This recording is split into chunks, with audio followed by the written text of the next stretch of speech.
This is George Newbern, the voice of Superman. This is Kevin Conroy, the voice of Batman. And you're listening to the DCAU Review, hosted by Cal and Liam. Streaming at DCAUreview.com and on your favorite podcast app. Destroy Superman and the Justice League. Help us. Don't worry about me. Stop them. I always do. Here's the plan. What plan? We kick their butts, right? Let's get this over with.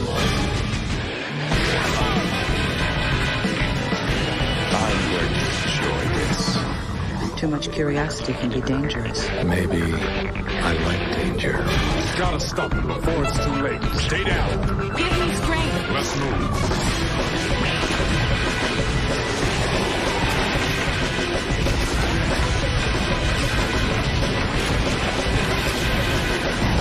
Aren't you gonna thank me?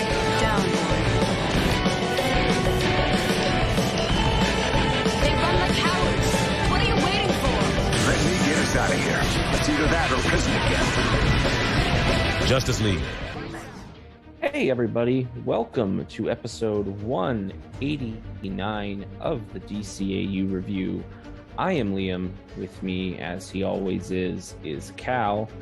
Cal, this is our final regular episode of 2021, and we have a pretty special one all month long. We've been celebrating 20 years of the original Justice League cartoon, which debuted, of course, at the end of November in 2001.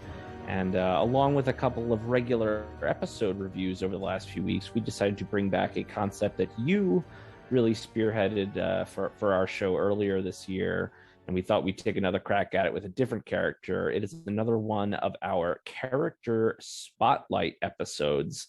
And this time we have a little bit more to talk about as far as like total appearances, because we aren't talking about a villain that was contained to a single season of a show, but in fact this is going to be volume 1 of us chatting about and putting the spotlight on the character of Shayera Hall, aka Hawkgirl.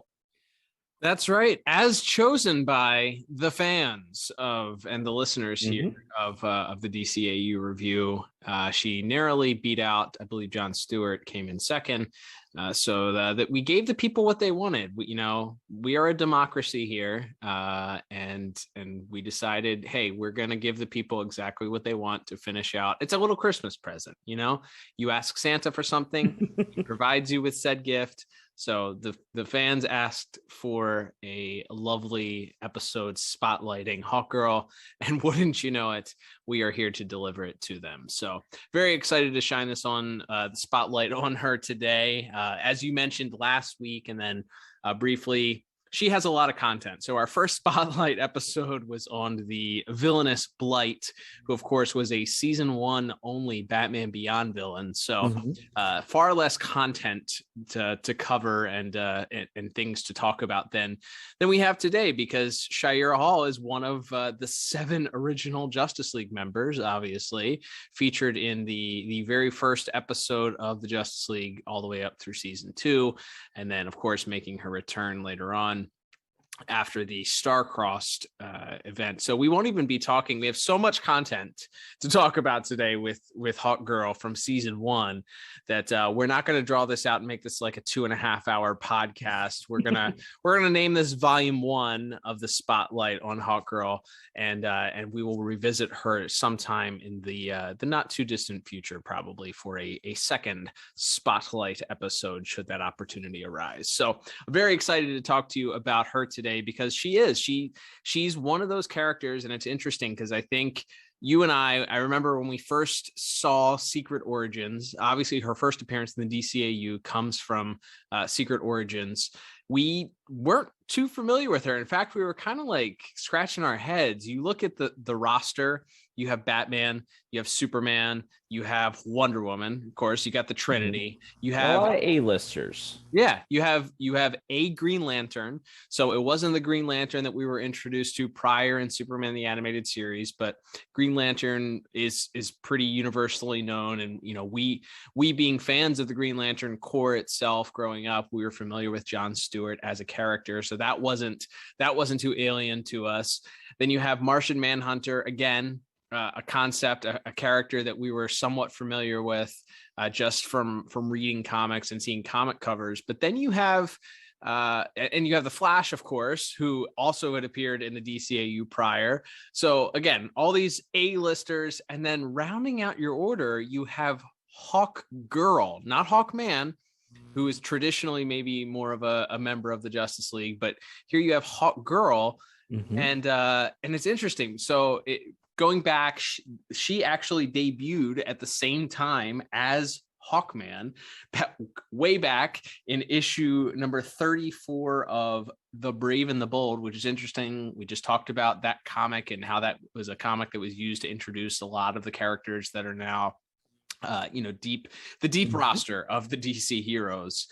So she was a character created by Gardner Fox and Joe Kubert. And so this is a character who, if you're familiar with Hawkman, you're just kind of like, oh, it's Hawkman's sidekick, or it's Hawkman's girlfriend. Like, she's just kind of like Hawkman, but a girl. But, I think that was my first interaction or just realization of this character in the DCAU. Was like, man, that seems like a very strange pick. I don't understand why they went with this character, but of course, my opinion would be changed later on as they really gave her a huge storyline to follow throughout all the Justice Leagues, and then through Justice League Unlimited as well. Yeah, I think that's definitely probably a safe bet with a lot of us, especially, we've talked about in the past, a lot of our comic book and superhero knowledge came from these cartoons and like the tie-in materials. And there was a sort of tangential DCAU tie-in book called Adventures in the DC Universe, which we read growing up, that had a few more obscure characters in the DCAU style, but I don't believe Hawkman and Hawkgirl were ever really featured. So I'm sure we knew that she was a thing, but it's certainly not a character if you're picking the who's going to be the seventh member of this all-star team that is the Justice League. Yeah, you might think Aquaman, you might think the Atom, you might think Hawkman, as you said, you might think maybe even just like another hero that we had met before, like a Dr. Fate or somebody like that. But instead, they chose Hawkgirl, and while she may not have come into the show, as you said, Cal, as a heavy hitter and A-lister, I think by the time all is said and done, she was, I think, one of the kind of standout and most favorite characters of the Justice League, and even when it expanded into JLU, because of the very deep and rich character arc that they gave her. Of course, as you mentioned, Cal, she kicked off her appearances in Secret Origins parts 2 and 3. We don't get a lot about her here, but we do have her first appearance as she shows up along with Green Lantern, Wonder Woman, and the Flash to help save Batman and the Martian Manhunter and Superman from an ambush from these invading aliens. What happened? Help has arrived.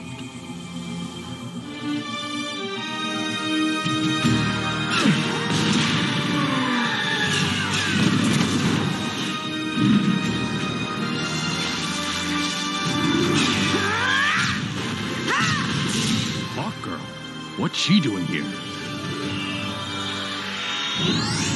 It's established that she's already been around. Batman's already sort of aware of who she is. And we also get our first mention of Thanagar in that episode, as she sort of paired off with Superman to try to attack one of these alien strongholds. Stay back! I'll...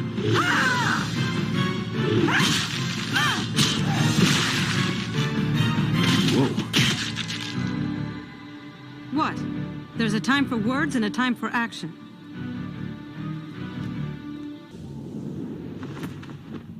They're close by.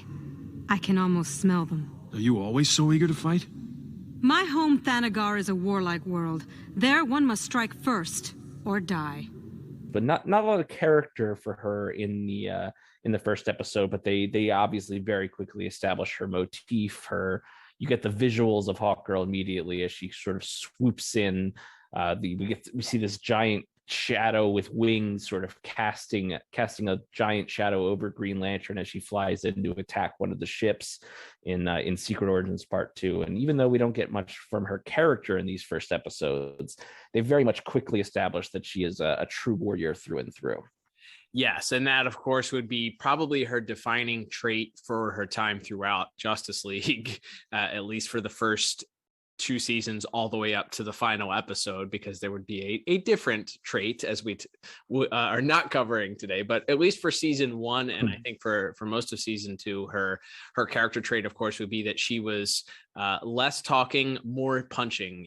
She wants punch first, ask questions later.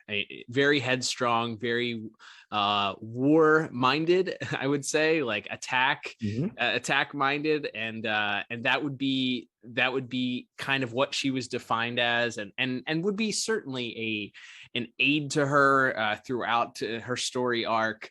But it was interesting because, as you mentioned, I think by the end of the series, especially in these first episodes, the writers did a great job of laying the groundwork of this character as being extremely one-dimensional. She's a fighter, she's a warrior, she's battle hardened, which is I guess a slight deviation from her origin in the comics. There have been dozens of Hawkman and Hawkgirl in backstories that we would take up probably multiple podcasts to go into if we were talking. But in the comics, her original appearance, she and Hawkman were space cops, essentially, from Thanagar, and they worked together, and the costumes they were simply their police uniforms, as we learned from that first issue from 1961 of Brave and the Bold, number 34. But those backstories of them being star-crossed lovers, being ancient, that just keep getting reincarnated, that also would be brought in later. But what we know about her from the get-go here, especially from Secret Origins, is she is a warrior. She fights hard, and she's going to battle hard to defend the people that she cares about.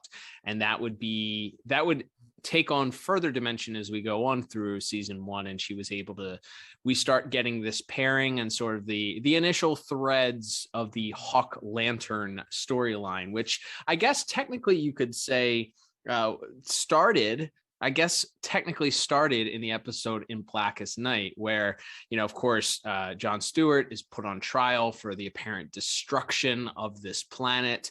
And she goes and ends up fighting a part of the Green Lantern Corps, and has butts heads with quite a few of them for seemingly, being dishonoring of Jon and not standing by him. Waiter, another round. Why aren't you at the trial?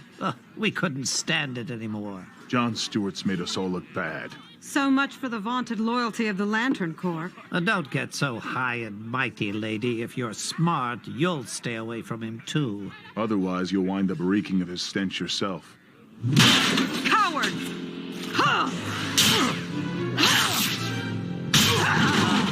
My friends, please! No weapons! No weapons! You think I need this mace to take you down?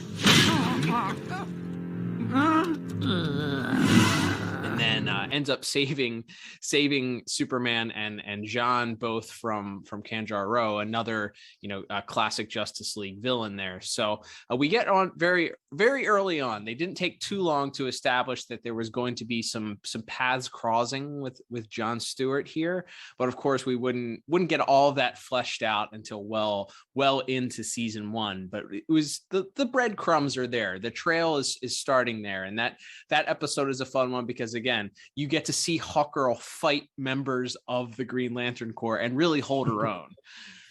It's a really fun environment too, that episode being sort of this dramatic trial, and there's themes of power and being held accountable and all this stuff, and the backdrop to it being that even Jon Stewart is being accused of all of these heinous acts, and even his own brothers in arms in the Green Lantern Corps don't believe in him, believe that he's guilty, and Hawkgirl sort of takes up for for him, and sort of course, as you mentioned, it leads to fisticuffs in a bar, sort of something that you could have imagined from Star Wars or something, as an alien bar where so a wild brawl breaks out, and Hawkgirl gets the better of Gallius and Arcus Chummock and some of the other Green Lanterns there. But yeah, it's more of kind of a fun B plot, as is her sort of following Kanjar Ro and sort of helping to reveal the deception that allows John to go free as that episode goes on. But she gets a few nice moments there to sort of build on what her character traits begin to be, and we kind of see that furthered a little bit a few episodes down the line in War World parts 1 and 2, which we won't go into great depth here because we just earlier this month covered that episode. But as mentioned, Cal, this is kind of the next chapter and sort of the real strong beginnings of the Green Lantern and Hawkgirl pairing, as Superman and Martian Manhunter are lost in space, and Green Lantern and Hawkgirl go off to find them, and they're sort of constantly butting heads and arguing, and you sort of see the things that, while it's not clear necessarily where it's going this early in the series, it's very clear they were paired up, and that they're sort of showing the sparks flying, so to speak. The passion is there, even if the romantic feelings haven't exactly followed just yet. But as I said, it's echoing sort of the same path that, if you're a Star Wars fan, that Princess Leia and Han Solo follow, where they can't stand each other at the beginning. They're constantly butting heads. They disagree with each other on every motive of how they're going to do things. John can't stand her headstrong and her willingness to, or her being headstrong and willingness to just kind of barge in through everything without a plan, and she can't stand that he has to plan things out meticulously and think. It's the Odd Couple thing, except they end up falling in love instead of just doing roommates. So it's that episode, like you said, we just covered it this month, and you can check it out if you missed it in the archives at DCAUreview.com, as well as Secret Origins and in Blackest Night as well. But it's laying the groundwork for these two just butting heads, only for them to realize that they're actually, while they may differ on their strategies, they kind of have a little bit in common. Absolutely, and that kind of pushes us forward towards a little bit later in season 1, where she finally starts to get a little bit more shine. She gets a little bit more to do in the episode Fury, which we actually have not covered yet. Fury parts 1 and 2, which involves a rogue Amazon unleashing a poison on the world that only affects men. So all of the male Justice Leaguers have taken ill, and Hawkgirl and Wonder Woman are kind of faced with stopping this poison from being unleashed on the entire world. So she gets a little bit more to there. But once again, not surprisingly, perhaps, her next, I think, really big character, more meaty character moment comes in probably, at least of season 1, your favorite episode of Justice League, Cal, that being Legends parts 1 and 2. Yeah, that's one that's near and dear to my heart. I love that episode for so many reasons. But she really gets to show her softer, caring side in this episode, especially because this is such an episode that revolves around Green Lantern meeting his heroes. John meets the literal heroes that he had when he was growing up, that he read in his comic books. He meets them in person. He's kind of in awe of them, and he's actually fighting alongside of them. And then, of course, at the end of part 1, Shaira, actually, Hawkgirl, is the one to discover these graves on the outskirts of this town, and unfortunately has to break the news she and John sort of discover together that the graves are there, and that what this means for the people that they actually have been fighting alongside. And at the end, when the heroes of Seaboard City ultimately make the sacrifice of allowing their existence to cease in order to save the Justice League, She has to be the one there to comfort him afterwards, as he's sort of just sitting there mourning the loss of, even though these people weren't real, even though they were just figments of this villainous imagination and projection, it still felt real to him. It was a real moment where he was confronting heroes from his childhood and ultimately had to watch them sacrifice themselves. Where's GL?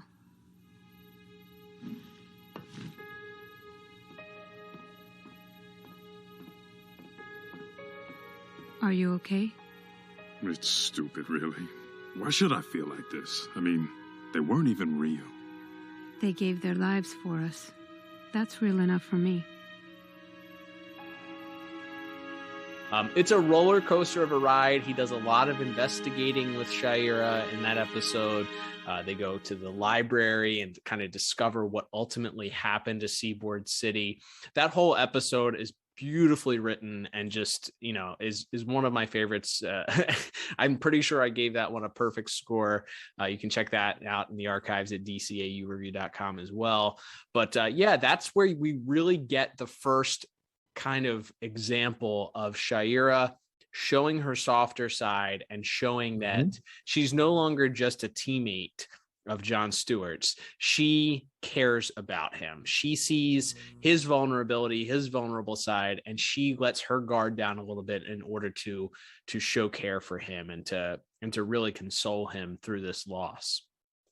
Yeah, I think that episode is great for her because, as you said, obviously it's first and foremost a story for Green Lantern, but there's a lot of depth for Sha'ira in there right at the start when they arrive in this sort of idyllic sort of parody of a 1950s or 1940s comic where Black Siren is asking Hawkgirl to help her make cookies for the male heroes and all this sort of silly stuff where she gets to be show a little bit more comedic side with her in the Flash in that episode. But then yes, as you've sort of gone over the really big emotional beats, the one of her discovering the graves and then her going on the investigation and then breaking through the brick wall and then them going down to the subway and seeing that this war-torn Earth that's sort of just underneath the surface of this fake world that they're living in. And then yes, that moment is at the end when she just puts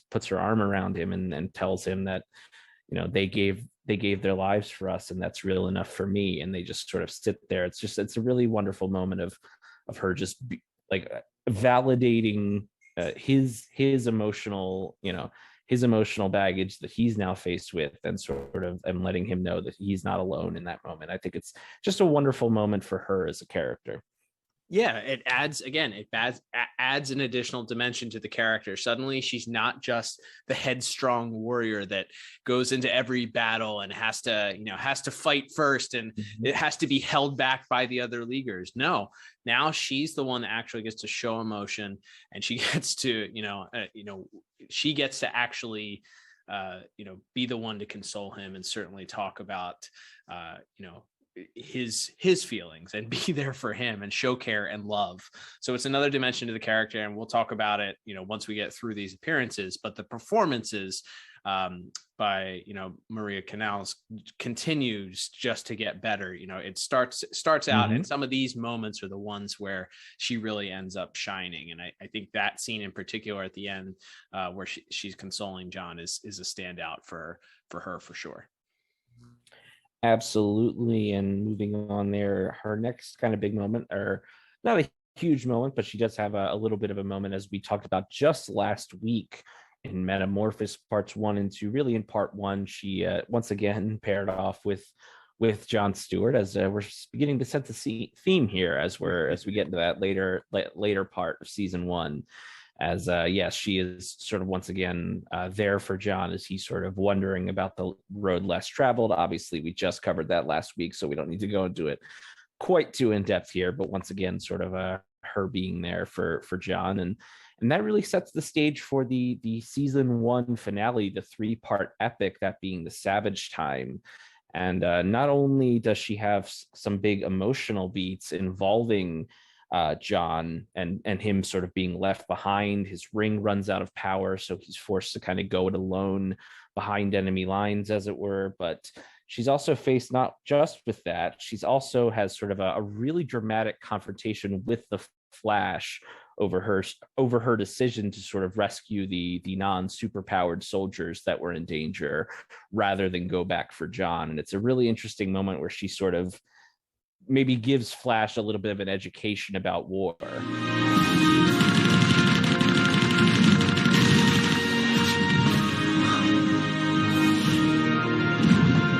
Where's GL? His ring went out. He's stranded back there. And you just left him? I had no choice. These men needed medical attention. Don't you even care what happens to him? Of course I do, but... I'm going back. Flash! Yeah, and that's a tough conversation that they have. That's one where the Flash is not having any of it. He doesn't believe in leaving a man behind, regardless of the reason.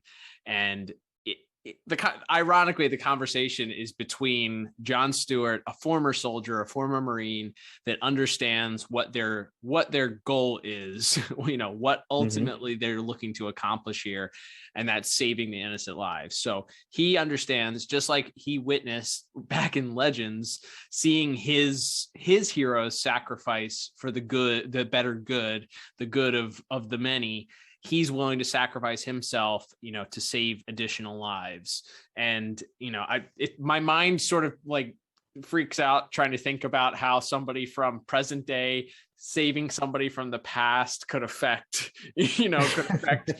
the future. But regardless, it speaks a lot to John's character and the fact that Shayera, she does hesitate initially, but then follows through with it and does what John says. And I think there's a connection there that is subtle. And again, we see it later on, the conflict that occurs between Flash and Hawkgirl and her trying to explain that John was a soldier and that he knew the risks, he knew what he was doing, and understanding what happens in war and what you do, that the ultimate goal takes precedence over everything, over individual lives. And it's hard for Flash to kind of comprehend this coming from his background and what what his experiences are. So it's another deepening of that relationship between Shayera and John, where we get to learn more about Shayera's, not only her understanding of who she is as a character, again, this whole idea of war-torn Earth, her supposedly having been a character that has been, there's experienced war on her own planet. There's this backstory that she has, that there's a war there. She can't get back there, all that stuff. We learn that, she understands the depth of war and what happens there, but also has this connection with John where she respects him enough sort of as a leader, general, whatever you want to see in the militaristic sort of hierarchy there, where he's telling her, do this, save the people and leave me. And she respects it enough for it to happen. So, there's an additional connection there between them that I think is established, that all that does is just add more to that relationship and begins to deepen those two things together. And it's interesting because this is a Hawkgirl spotlight episode, but a lot of her storyline up until we get to the finale of season 2 is very much intertwined with Jon Stewart. It's very much, it's her actions and interactions ultimately leading to, this, what would become a romance, the Hawk Lantern, as the shippers call it. So it's another episode. It's hard. It's a difficult episode, to sort of swallow as you're experiencing it. But I think getting that depth of character and her having this interaction to try and explain to Flash, what the cost of war really is, I think, adds more to her character and did a good service to that, to add a little subtle depth to the relationship with John. Absolutely. And I think there's some other standout moments in that episode, of course, is when the Black Hawks show up. We get a lot of the various World War II era DC characters in that episode, but Hawkgirl getting to fly along the Black Hawks in one of those incredible battle sequences. is a really, really fun scene, and her sort of bonding with some of those characters, I think is quite a bit of fun. That actually gets to come back a little bit later on in Justice League Unlimited. But and then the final moments of that episode, as it looks like the good guys are about to win, and the Martian Manhunter sort of has the psychic revelation that John Stewart is aboard Vandal Savage's ship, and that there might be a chance to save him after all, and that he won't be left behind as the Justice League sort of scrambles to get back to the future, as it were. And she, of course, goes and makes the save for John in that moment as at the last second.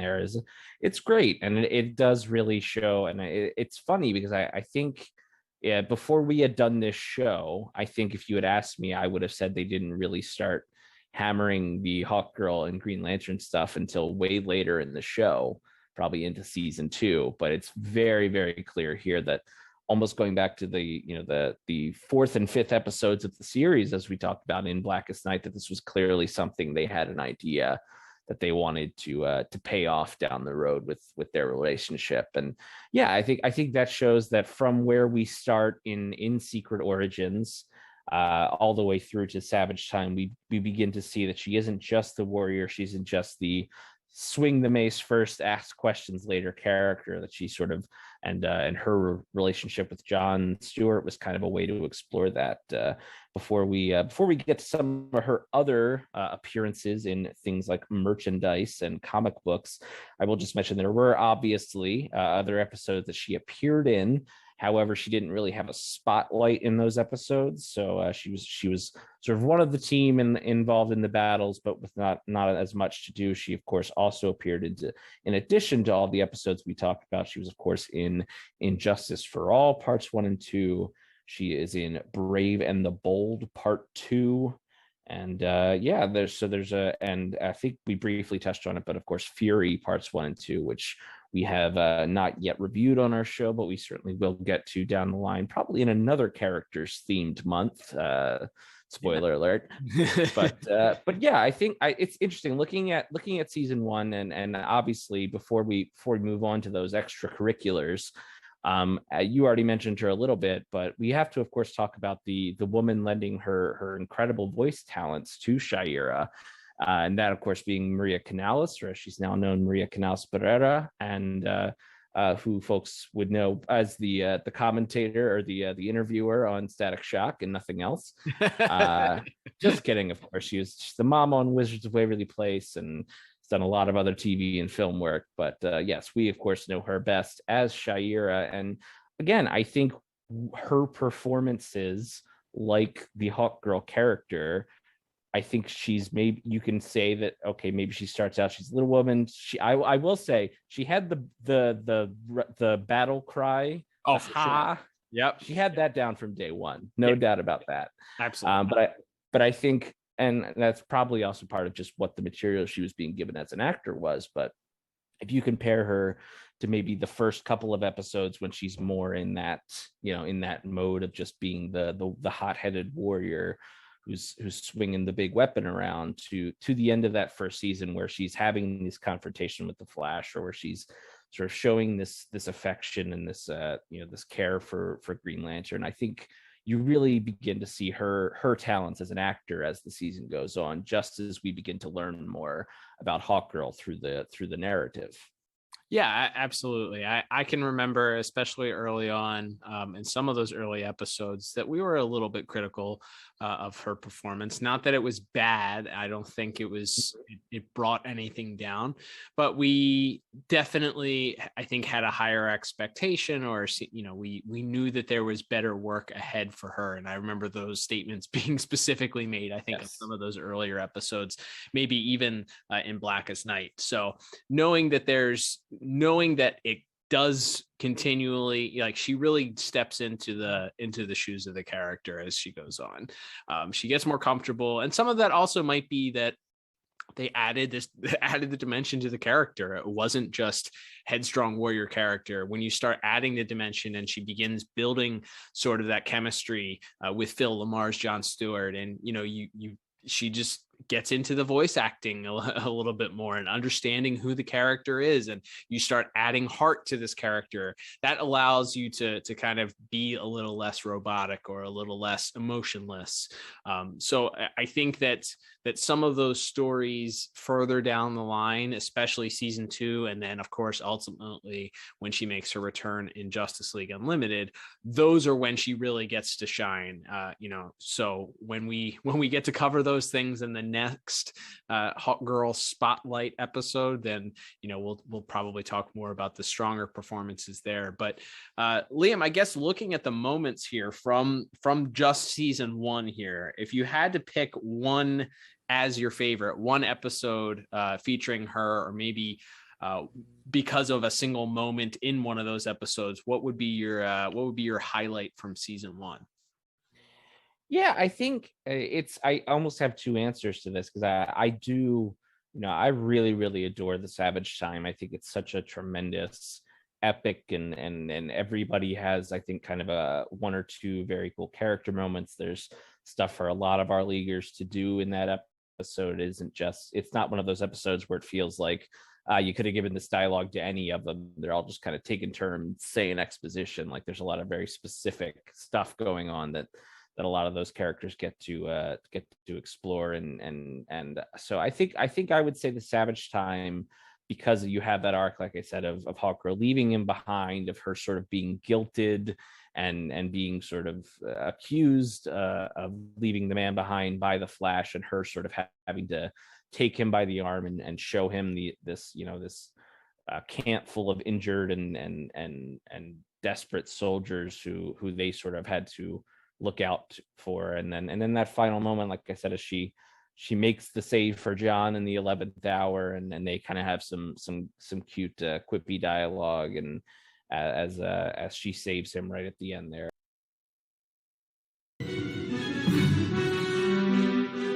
Green Lantern.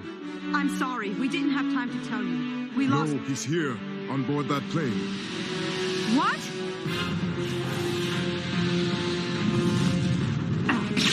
Say your prayers, Savage. A god doesn't grovel. Girl. Come on, let's go!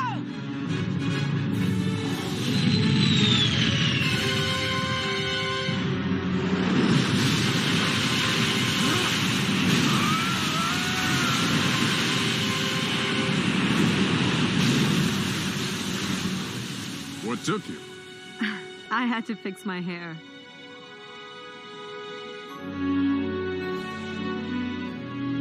Right. I think that one probably stands out for me. What about you? Well, if you're going to go with 2, I also am going to take 2, because all is fair here on the DCAU review. I will say, so I think as far as action is concerned, it's hard to beat that fight between her and the Green Lantern Corps. Like, it's just so fun. The idea that she really makes a fool of these Green Lanterns, these most powerful warriors of the galaxy, the space cops themselves, and she's here handling herself with a magic mace and really kicking some tail and making them look extremely foolish. I think that's fun.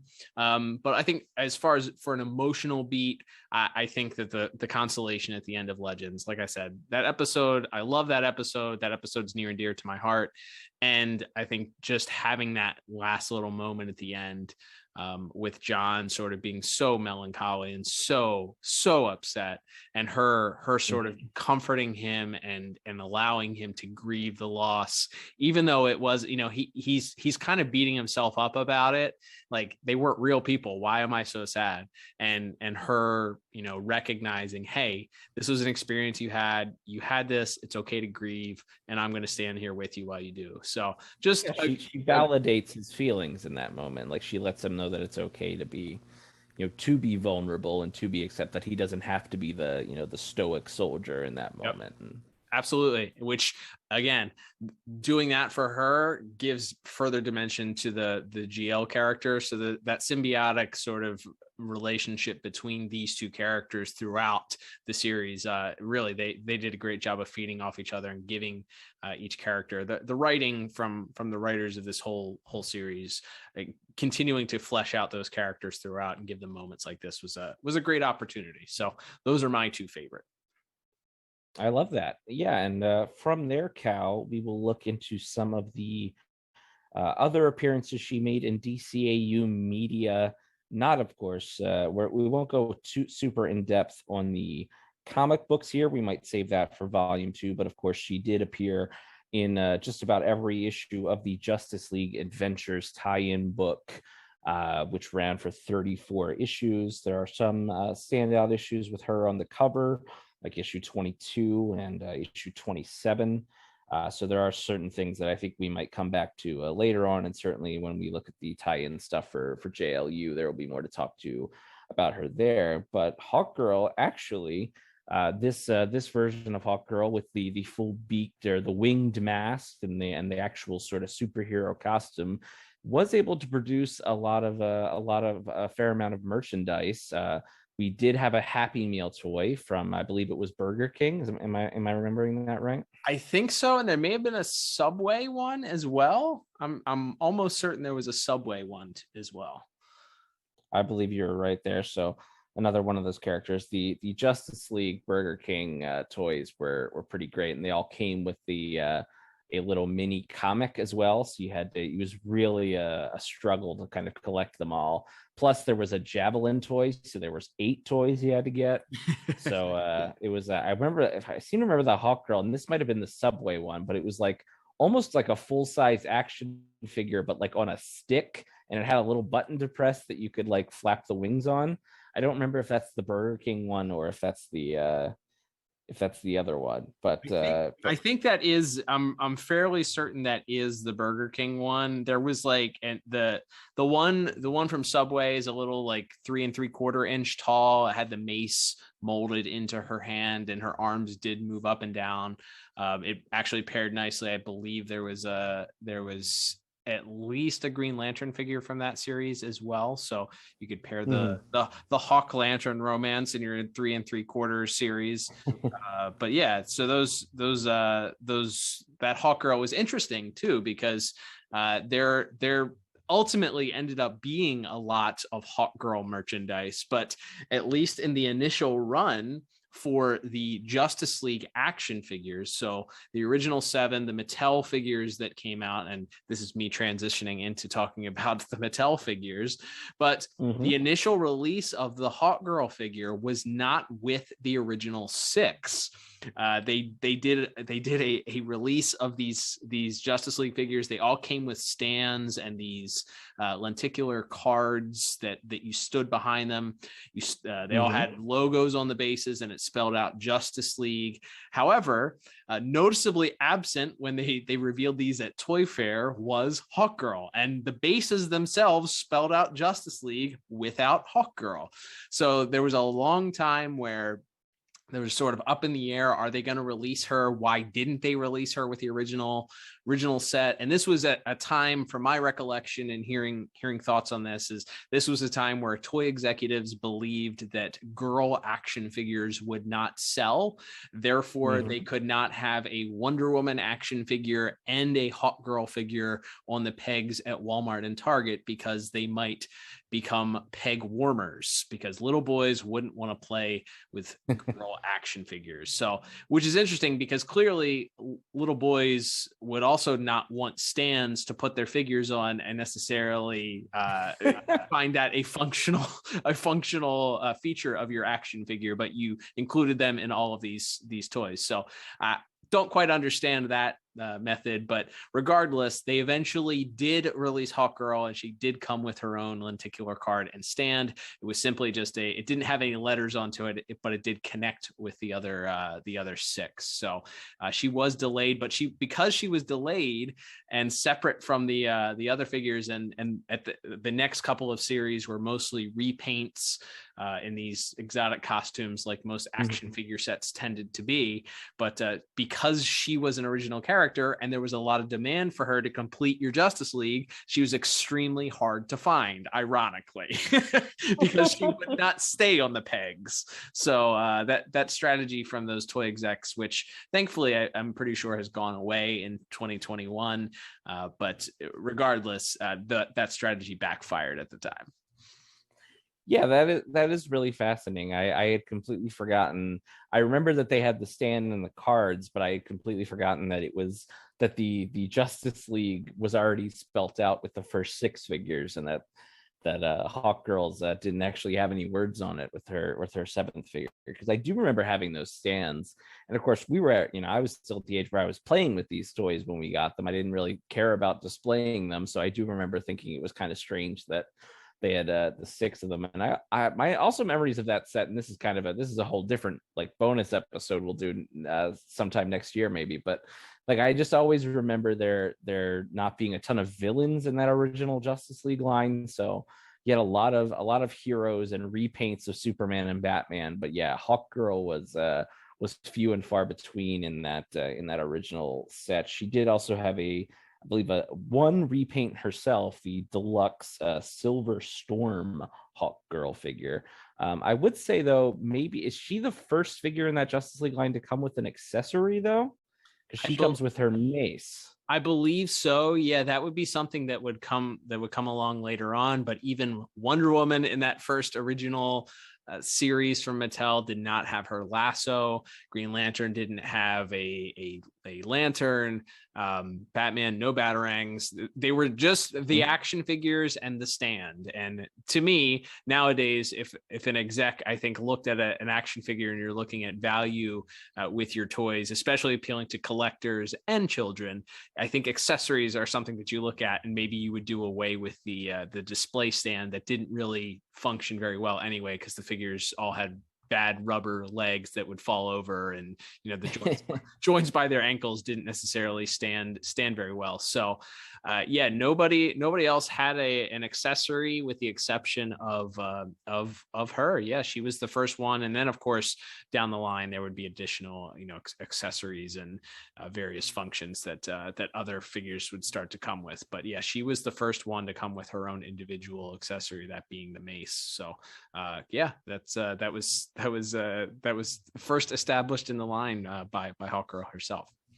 Very cool little bit of his toy history there for you. She, of course, also from Mattel had the 12-inch figure, which would have come out around that same time, and those figures, by the way, those 12-inch figures, they're made of vinyl.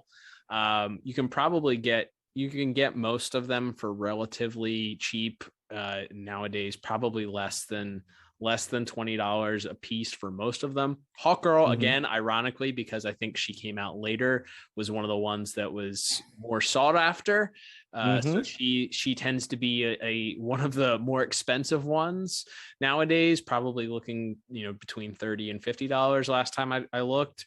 But those figures themselves, even though they lack articulation, their arms are the only things that really move. Their legs sort of swivel at the joints that they're on, but their arms are really the only things that move. Those things, I think, to this day, are some of the best representations of DCAU artwork. They were sculpted originally as the maquettes that DC Direct had put out, and then Mattel took those sculpts and actually gave them some articulation.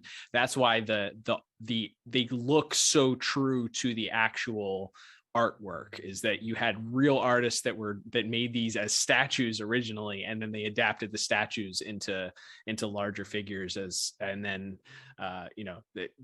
put them up for resale in big box stores. So those figures themselves, I have the full set of the 7 plus an Aquaman and a Green Arrow. But those figures themselves, you have to have some room to store them.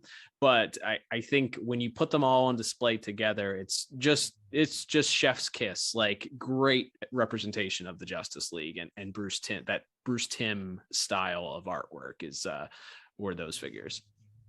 Absolutely. And then sort of getting into the less playable accessories or Hawkgirl merch that came out of those initial seasons of Justice League, we did have a 8.5-inch Hawkgirl Maquette statue put out by DC Direct there. Just kind of her character model pose, not even holding the mace there, but I think all of the 7 members of the Justice League had statues like this.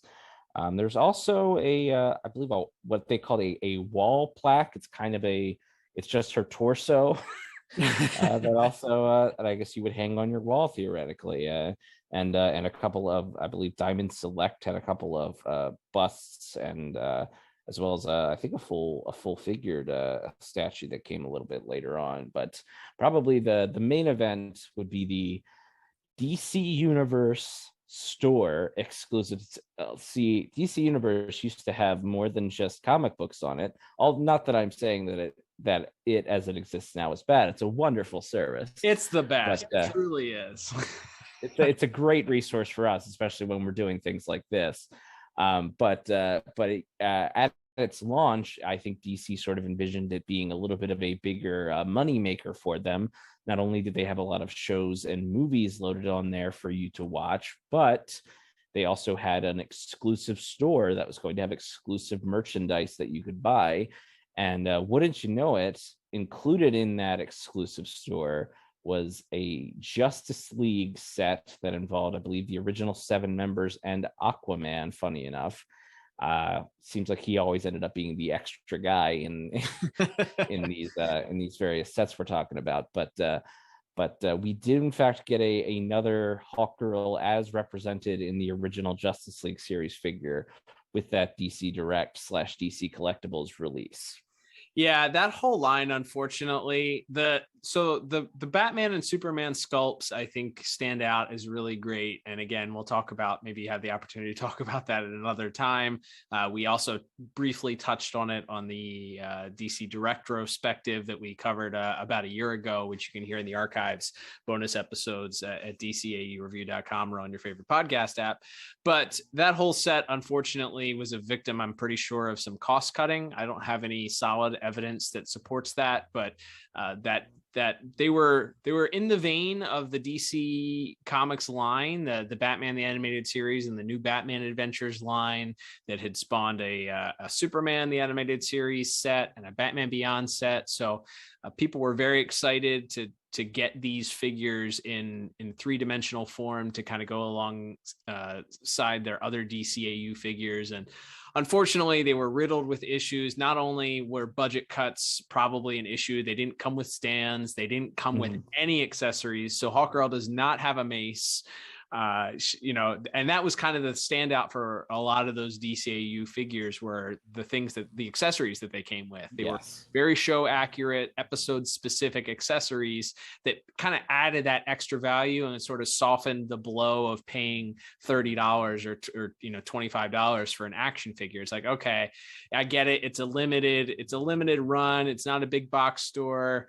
It's a very niche of a collectible, but look at all the cool things that come with it. Look at this stand, look at these show specific accessories, and these figures, including the Hawkgirl, didn't have any of those, which angered a lot of people, including myself. It's unfortunately, to this day, it's one of the biggest disappointments, I think, ultimately, is that set looks good on the shelf together, but it looks like they're missing some things. So I ended up taking the mace from the 12-inch Hawkgirl that I have, actually fit and in scale with that Hawkgirl pretty well.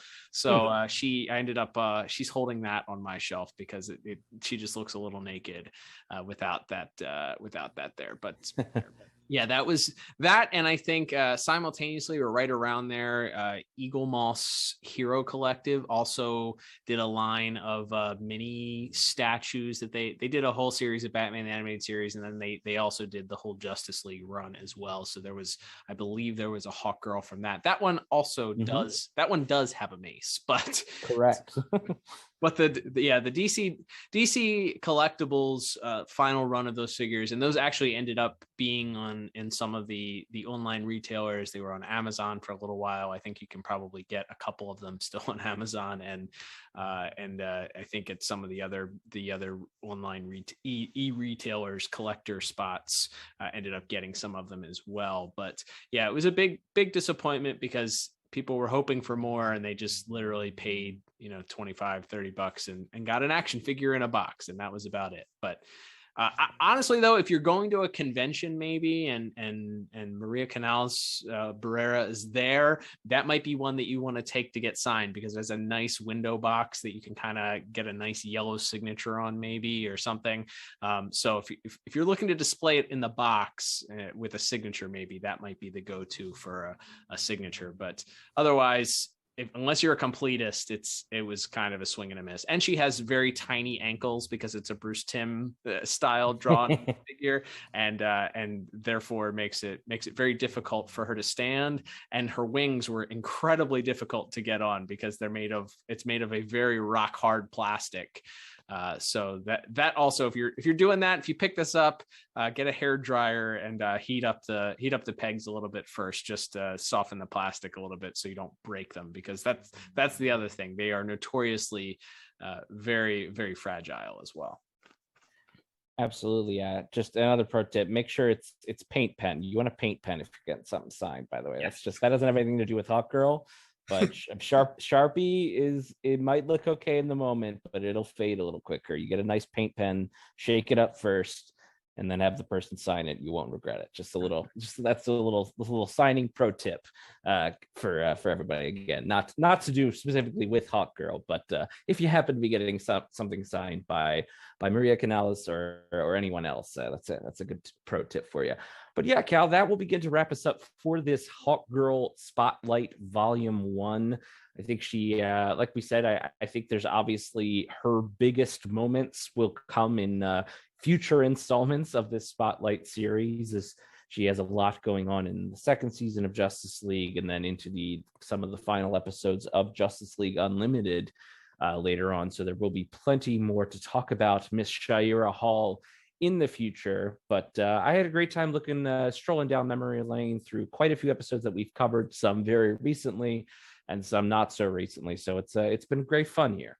Yeah, absolutely. And again, I think looking at the poll and the characters that we had up sort of earlier on in the month, I think that we were both pleasantly surprised that Hawkgirl ended up winning, because she is a character that is sort of, when you think of the seven, it probably is the seventh one that comes to mind. So a lot of times she can be an afterthought, but obviously looking through all of these episodes and seeing what a pivotal character that she was to this series, and what an important part she is ultimately she's pretty much the linchpin for Justice League Unlimited, because without what ultimately her character story arc happens, without that happening, there would be no reason for the Justice League Unlimited to exist, so to speak. So she plays a very pivotal role, not only in her romance, but certainly her character, as a whole, and introducing fans that maybe were lesser aware of who she was to a character that actually ends up being pretty fun. So enjoyed doing this week, and excited to talk about what we'll be covering next week. Absolutely, Cal. So next week, as mentioned, we will have no new episode next Saturday. That is, of course, because that will be Christmas Day. So there will not be a regular episode for you guys next week. However, we did not leave you completely out in the cold, so to speak.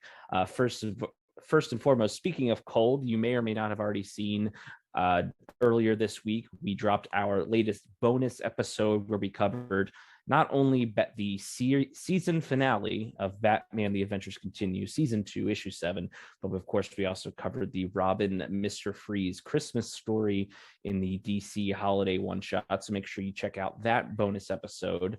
But of course, next week, we'll have another special bonus for you. And this will be sort of in running with the theme that we started last holiday season, which is a commentary track that you will be able to listen along to. And this time, it'll be for the episode Comfort and Joy, speaking of Justice League. That's right. Hey, it's like we planned it.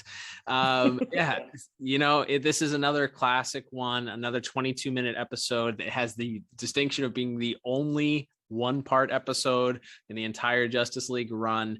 And Liam, it's a holiday classic. It's one of your favorites. We had the opportunity to cover it a few years back and do an actual review of it. I'm pretty sure you gave it close to, if not a perfect score as well. It's definitely in our top pick section. So if you want to review that this week in while you're waiting for us to drop that episode, feel free to do so. You can check it out in the archives at DCAUreview.com or on your favorite podcast app. Go back and listen to some of the fun that we had covering that episode and our thoughts on that. And then this week we'll be dropping that commentary track, so you actually be able to watch it along with us as we commentate and kind of just enjoy the season together. So looking forward to doing that, Liam. We had a lot of fun last year with our Christmas with the Joker commentary, and we're bringing back that idea again, that concept this week again. So very excited to do that with you, and can't wait. Absolutely, Cal. Thank you, everybody, so much for listening to this episode and all our episodes. As we sort of approach the end of the year, we have definitely seen some growth as far as response to our episodes this year on our Instagram and our Twitter at DCAU Review, as well as people reaching out directly through our sort of podcast's main hub site on Anchor, and as well as Spotify and other places that you can reach out to us. But definitely hit us up at DCAU Review on Instagram or Twitter. Let us know your favorite Hawkgirl moment from this season 1 here. Are there Hawkgirl toys or Hawkgirl comic books specifically that you'd think deserve a shout in the next spotlight episode we do about her? Definitely let us know on those ats, and whether or not you listen to us on Apple Podcasts, Google Podcasts, Spotify, or perhaps you are watching / listening on the Pod Tower YouTube channel.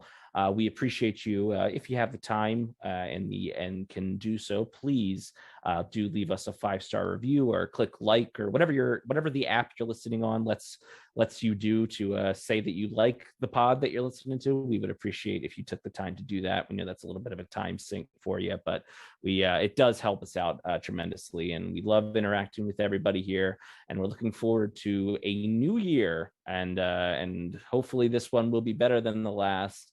And of course, we will in fact have that commentary coming for you next week during the week of Christmas, which you will be able to enjoy. And happy holidays, everyone. And as we begin to wrap up here, though, Cal, before we say our final farewells, we did have a very special shout out that we needed to send out to a specific fan who interacts with us quite regularly on, I believe, on our Instagram page at DCAU Review, who really went above and beyond this year.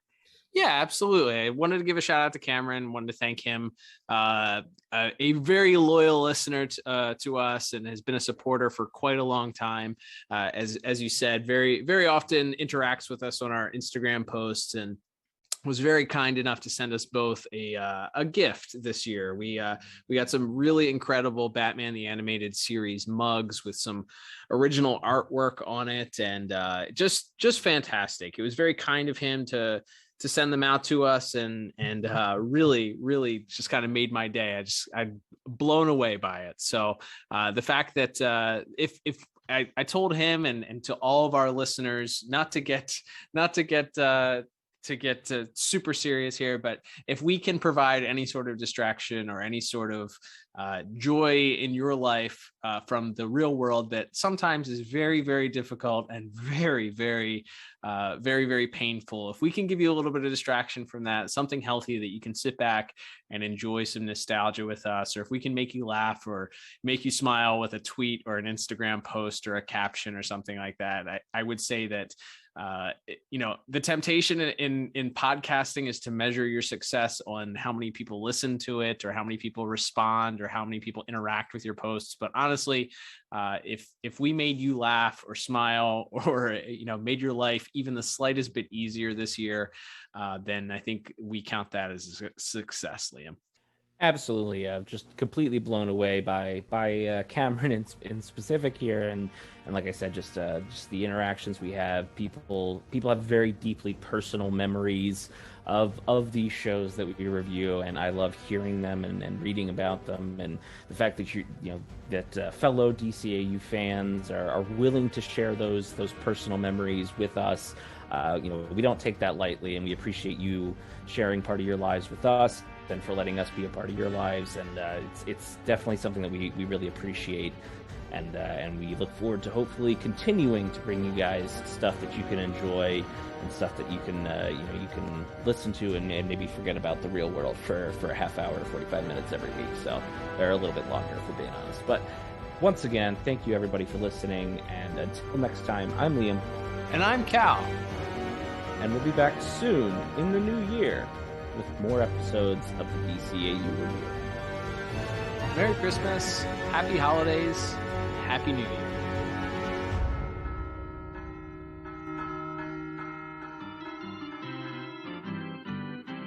Don we now a gay apparel. Fa la la la la la la la la la.